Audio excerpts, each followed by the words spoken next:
Practice po namin ngayon, sir. Ang ginagawa namin. Certified true copy lang? Opo, certified. Isn't that bullshit? I'm sorry. Strike it out of the record. Come on, kaya pala ang daming corrupt sa inyo. Yes, sir. Craft niya, ang buo niya, stupido. Yes, sir. So, certified true copy lang po, sir. So kaya nga, kasi doon sana man lang certified true copy with the title itself. Yes, sir. Kasi anybody can lie. Ito nga, liar to eh. Oh, hindi nyo naisip yun. Katangahan nyo yun. Pumayag. That's the we're going to discuss it for Ang problema ninyo, ang lalakas ng loob ninyo, nagbebenta kayo ng mga units na alam nyo na may kaso pa.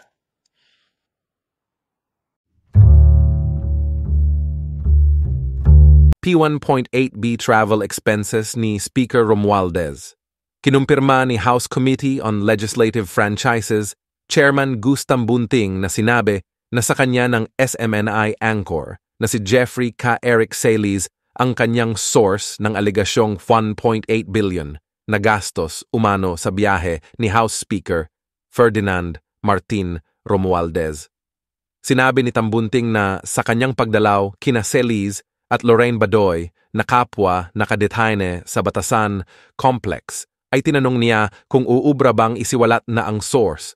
Ayon kay Tambunting, may source nga itong si Celis at ang bagay na ito ay idudulog niya sa komite, maging kay Senate President Juan Miguel Zubiri at House Speaker Romualdez. Dagdag ni Tambunting na kailangan na i-validate kung Senate staff ba talaga ang tinutukoy ni Celis. Pero sa ngayon, ang binanggit lamang ng kongresista na detalye ay lalaki ito at hindi tauhan ng senador. Dagdag pa ni Tambunting na sina Celis at Badoy ay sumailalim sa hunger strike, subalit nasa magandang kalagayan ang mga ito. Matatandaan na nakontempt ng komite si Celis dahil sa pagtanggi na sabihin ang kanyang source ng alegasyon laban kay Romualdez at binigyang diin ang Sotolo para protektahan umano ang kanyang source. Already sold.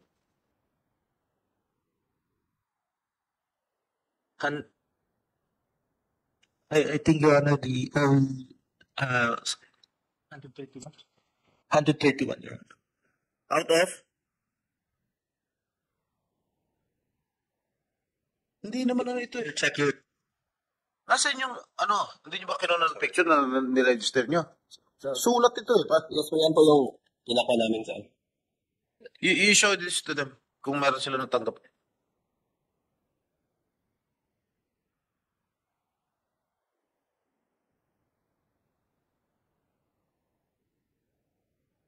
Can I do a follow-up question, Mr. Chair?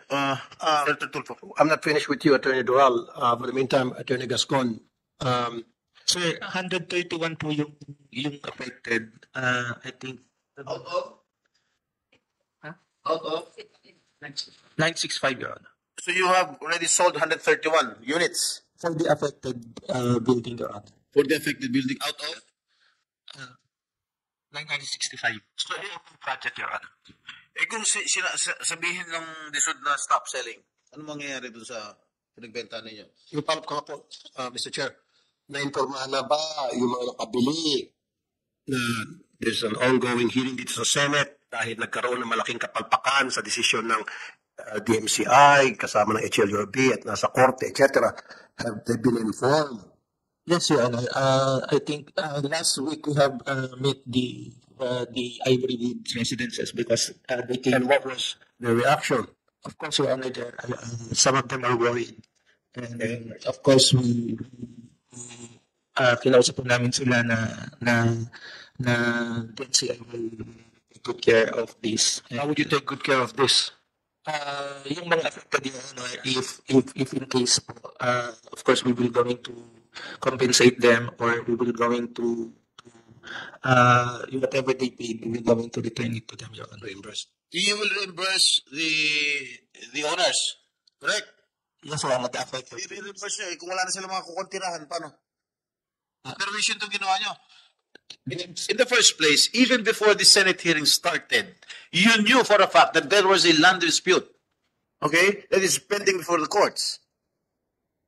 In fact, your results is adverse to your company.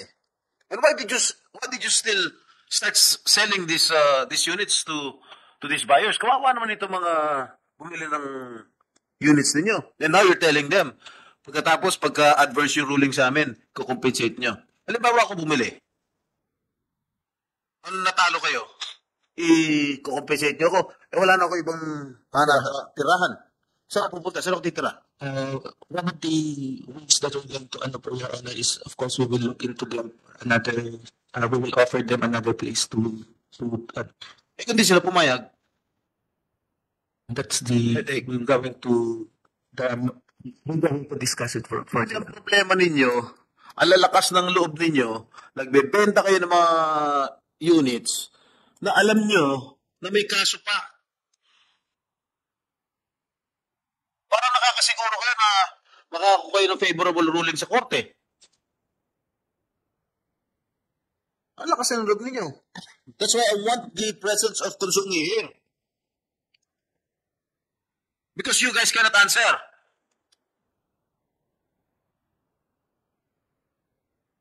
My God, this is already our third hearing.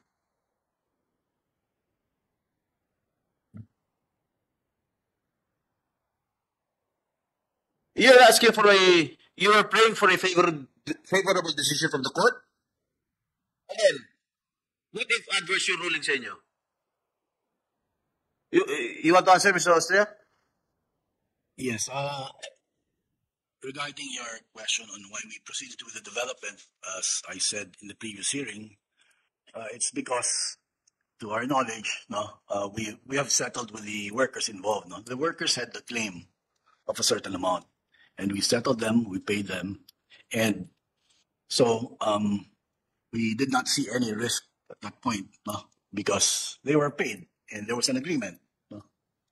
So that's the reason why we proceeded. But Mr. Austria, I already told you in our previous hearing, even though na-arreglo nyo na po yung mga complainant, kahit happy sila doon sa settlement ninyo, tatangahan pa rin po yun. Why?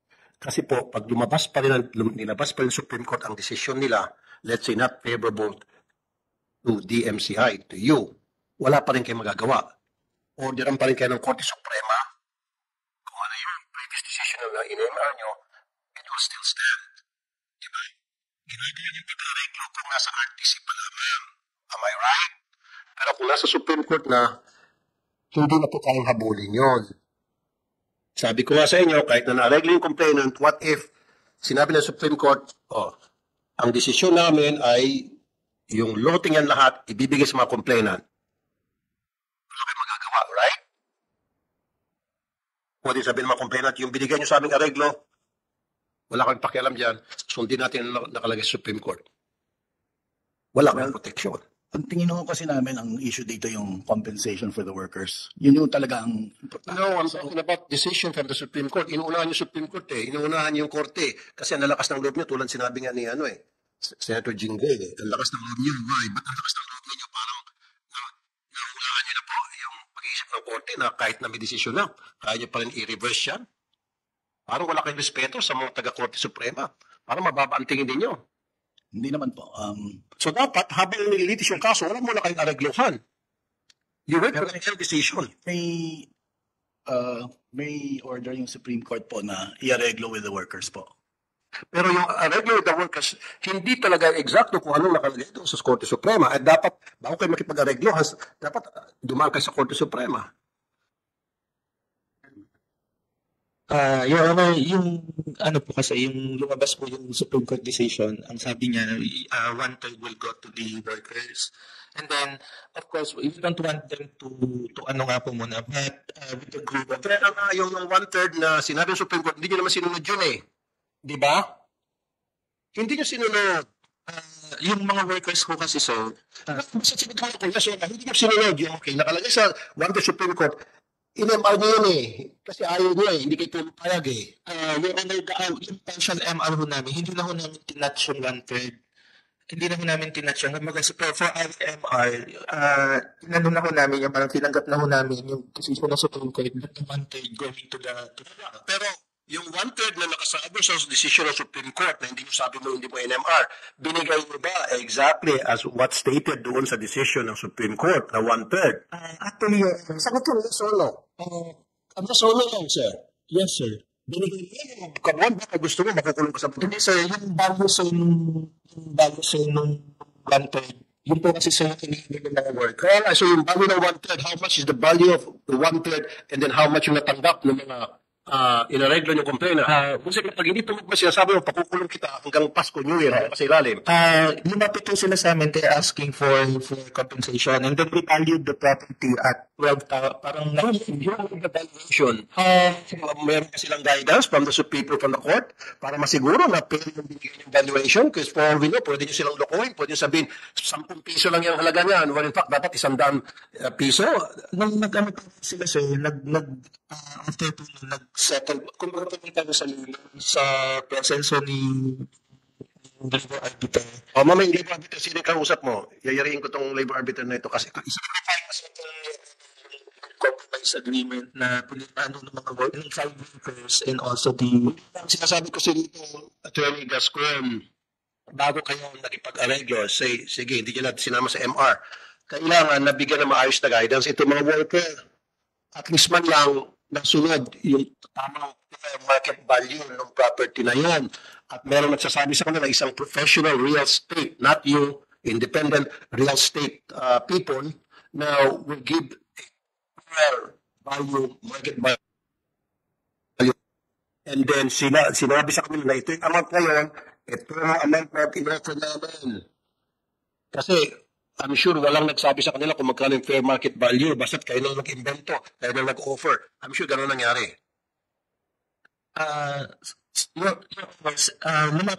lumapit ko sila and then they offered the property to us before. Siyempre, yung offer nila, meron ho silang price na binibigay kasi meron ho silang parang tumatayong kasama ho nila doon. Tapos, of course, nung sinabi ho nila sa amin na ito yung presyo ho na gusto nila, of course, nag-counter offer ho yung DMCI ho doon na ito yung kung pwede, ito yung Yeah, sir, di ba kung ano nakalagay dun sa order ng Supreme Court, dapat sundin nyo to the letter. Exactly, hindi yung magtatawaran kayo. Come on, guys. Huwag naman yung ikutin niyo pa kami ito. Kung ano yung nakalagay sa Supreme Court na order na entered, and kumuha kayo ng expert na real estate, magaling mag-value ng market value ng real estate, at yun ang kinukonsulta ninyo, independent, hindi yung magtatawaran kayo. Of course, these people doesn't know. nung nilawapit kasi sila nun, sir, yung time na lumapit po sila sa amin. Actually, ang sabi ko namin sa kanila, We will comply with the decision of the Supreme Court. We will give them the 1/3. We will portion the property and we'll give ibibigay ko sa kanila yung 1/3 portion. Kaso hindi nga napunta yung exact amount. Yeah po. Okay, yun lang kailangan ko. Hindi nabigyan. Okay. Okay na muna ako for now. Balik tayo rito kay Attorney Dural. So, Attorney Dural, sabi mo kanina nung tanungin ka ni Senator Jinggoy na kung ikaw ay nasa sitwasyon ni Alfredo Hiltan, yung dating director, predecessor mo, hindi mo gagawin yon. Bakit hindi mo gagawin yon? Dahil, sir, wag nagpaikot-ikot, please lang. Dahil, Hindi naman talaga gawin. Kasi sir, kaya bakit hindi mo gagawin yon yung ginawa ni yung predecessor mo? kasi kulang po ang kuha natin doon, sir. Kulang yung document, sir. Although, sir, kasi sir, can I explain, sir? Okay. Kasi sa development permit, sir, ang requirement po talaga is certified true copy ng title, sir. Kasi nervous lang kasi, sir. Certified true copy ng title, sir. Tapos, dito sa practice po namin ngayon, sir, ang ginagawa namin. Certified true copy lang? Opo, certified. Isn't that bullshit? I'm sorry. Strike it out of the record. Come on, kaya pala ang daming corrupt sa inyo. Di, sir, so, No, dapat hindi certified. Dapat yung mismong title nasa harap ninyo. Kasi kung certified true copy, pwede nang yung nagsicertify na true copy at malinis yung dokumento, etc. Tulad nga ito, yung patay, binuhay nga nitong tao nito eh. O, pag certified true copy, anybody can make up stories. Pwedeng sabihin itong certified true copy na itong dokumento, sinacertify ko, ito'y malinis at dumaan pa sa langit ito. kasi yun naman po ang sa IRR, sir, na